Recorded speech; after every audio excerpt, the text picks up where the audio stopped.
Hello students, now we are going to discuss about the scope of microbiology, right? So microbiology जो subject है जो कि बहुत important है, इसके क्या क्या स्कोप हो सकते हैं, कहाँ पे इसकी यूटिलिटी है, कैसे इसको मैनकाइंड यूज कर पा रहा है और इसके बिना जीवन क्यों असंभव है, ये चीज हम जानने की कोशिश करेंगे। तो आइए शुरू करते हैं स्कोप ऑफ माइक्रोबायोलॉजी, राइट। तो इसके अंतर्गत ये जो मेन स्कोप्स है मैंने यहाँ पे लिख लिया है, जिसको मैं एक एक करके एक्सप्लेन करते जाऊंगा।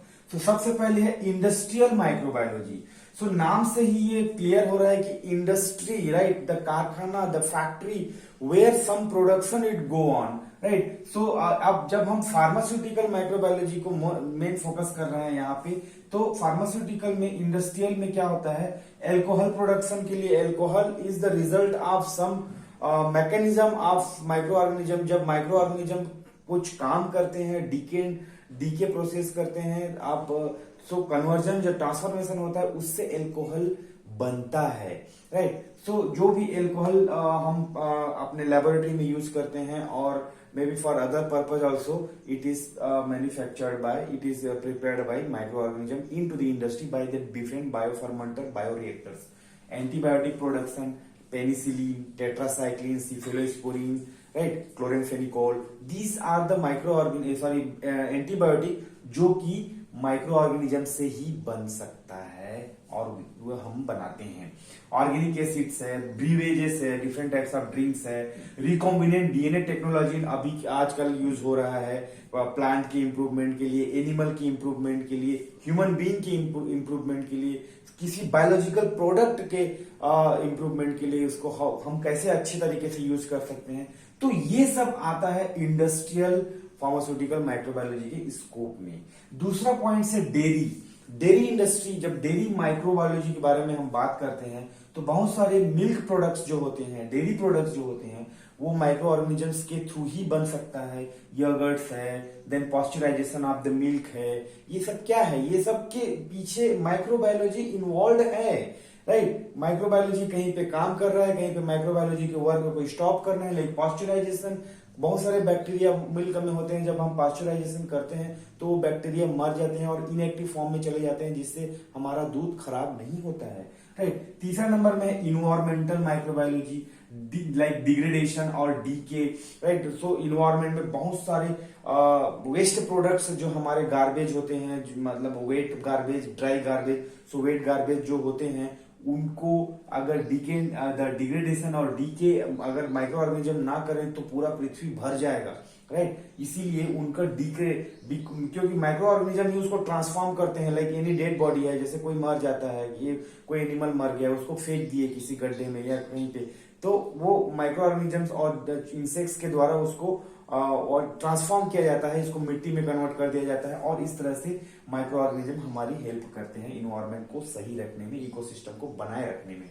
चौथा नंबर है फूड माइक्रोबायोलॉजी। फूड प्रोसेसिंग में माइक्रोबायोलॉजी का बहुत रोल होता है, उसके प्रिजर्वेशन के लिए और उसके कैनिंग के लिए। लाइक फॉर एग्जांपल पिकल बनाते हैं, पिकल को हम प्रिजर्व करते हैं, उसमें ऑयल डालते, टर्मरिक डालते, ताकि माइक्रो ऑर्गेनिज्म वहां पे ग्रो ना कर सके। बहुत सारे फूड्स को हम फ्रिज में रखते हैं, मैं मतलब हाउस होल्ड के हिसाब से समझा रहा हूँ, उसको फ्रिज में रखते हैं ताकि वो खराब मत हो। माइक्रोवेव ओवन से गर्म करते हैं, कई बार हम कोई भी सब्जी को उबाल के खाते हैं, राइट। उसी तरह से जब फूड इंडस्ट्री में जब बहुत सारे प्रोसेस्ड फूड को पैक किया जाता है, प्रोसेसिंग किया जाता है, तो माइक्रो ऑर्गेनिज्म को विशेष ध्यान में रखा जाता है ताकि वहां पे ये चीज रिमेन्स ना रहे, ये चीज डिग्रेडेशन और कॉन्टामिनेशन का रीजन ना बन जाए, इसीलिए। पांचवा है agricultural nitrogen fixing bacteria, Azotobacter rhizobium. दो बैक्टीरिया जो होते हैं जो एटमॉस्फेरिक नाइट्रोजन को कन्वर्ट करके रूट पे रखते हैं, जैसे कि वो रूट पे फिक्स हो जाता है। Plants can use that nitrogen, right? That's what it is important. Plant disease, बहुत सारे plants वो अटैक हो जाते हैं फंगल के द्वारा, वायरस के द्वारा, बैक्टीरिया के द्वारा, तो उनको हमको अंडरस्टैंड करना पड़ता है और उसके हिसाब से anti fungal, anti viral, anti bacterial दिया जा सकता है प्लांट्स को।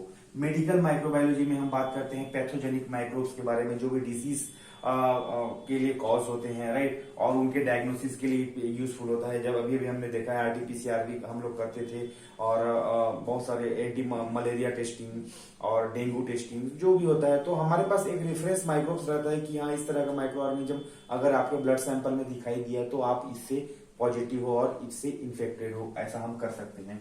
एयर माइक्रोबायोलॉजी में एयर बर्न माइक्रोब्स को हम जान सकते हैं कि कौन कौन से micro organism can burn in air और can travel in air. In कोविड-19 also there was a talk, बोला जा रहा था कि ये वायरस हवा में भी रहता है और जब भी कॉफिंग और स्नीजिंग होता है it can transmit to 1% to another person. हम अब ऑलरेडी देख चुके हैं ये सब। एक्वाटिक माइक्रोबायोलॉजी के बारे में जब बात किया जाता है, फूड चेन इन इकोसिस्टम, ये जब माइक्रो ऑर्गेनिज्म अगर वहां पे नहीं रहेंगे तो वो वहां पे भी डीके का डिग्रेडेशन का प्रोसेस नहीं कर पाएंगे, और जो हमारे सी और ओशियन है वो भी भर जाएंगे, हमारे लेक भर जाएंगे, राइट। तो ये बहुत ही इंपॉर्टेंट पार्ट होता है इकोसिस्टम का।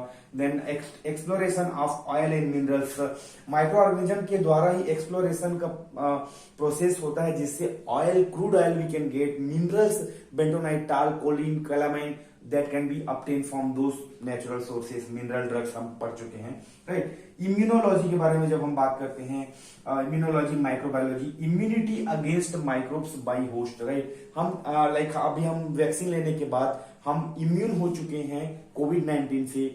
हम बहुत सारे वैक्सीन हमने बचपन में लिया होगा, हेपेटाइटिस का, पोलियो का, राइट, टीबी का। सो जब हम किसी चीज का वैक्सीन ले लेते हैं तो हमारा बॉडी उसके लिए एंटीबॉडी बना लेता है और we will be immune against that particular pathogenic micro organism. Biotechnology में ड्रग इन फूड के लिए drug biotechnology, food biotechnology, how we can use the recombinant DNA technology in industry for improvement of biological products, वो हमारे लिए biotechnology में इस micro organisms का और माइक्रोबायोलॉजी का बहुत ही मेजर रोल होता है। इसके बाद और बहुत सारे हैं, जियो माइक्रोबायोलॉजी, एक्सो माइक्रोबायोलॉजी, डिफरेंट प्लेनेट्स में भी कई माइक्रोब्स देखा गया है, पाया गया है, उनके बारे में भी स्टडी अभी चल रहा है, राइट। सो ये डिफरेंट ह्यूज स्कोप है माइक्रोबायोलॉजी का। बिना माइक्रो ऑर्गेनिजम्स के ये दुनिया हो ही नहीं सकती, पहली बात, राइट। सो इसलिए माइक्रो ऑर्गेनिजम्स और माइक्रोबायोलॉजी को समझना और इसको सही तरीके से मैनकाइंड के लिए यूज कर पाना, ये हमारे लिए टास्क है। Thank you.